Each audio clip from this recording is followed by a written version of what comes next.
এই পশ্চিমের এই রোগ আমার দেশে যেন আসতে না পারে, আমাদের সজাগ থাকতে হবে। প্রিয় ভাইরা চিল্লায় বলেন ঠিক কিনা? পশ্চিমের অবস্থা ভয়ঙ্কর। পাশ্চাত্যে আমি যুক্তরাষ্ট্রে ছিলাম অনেকদিন, কয়েক মাস, বিভিন্ন স্টেটে ঘুরেছি।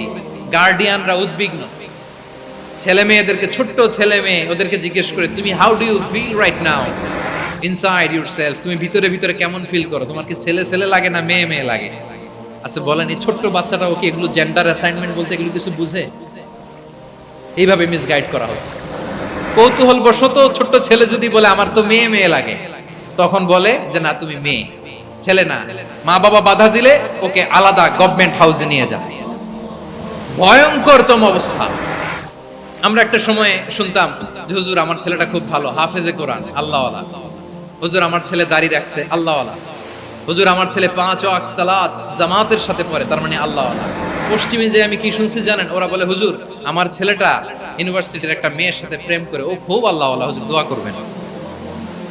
এর কারণ ওদের কাছে আল্লাহওয়ালার ক্রাইটেরিয়া হচ্ছে হুজুর আমার ছেলেটা আরেক ছেলেরে পছন্দ করে নাই, আমার মেয়েটা আরেক মেয়েকে ভালোবাসে নাই, এজন্য আমার ছেলেটা আল্লাহওয়ালা, হুজুর ওর জন্য একটু দোয়া করে দিয়ে।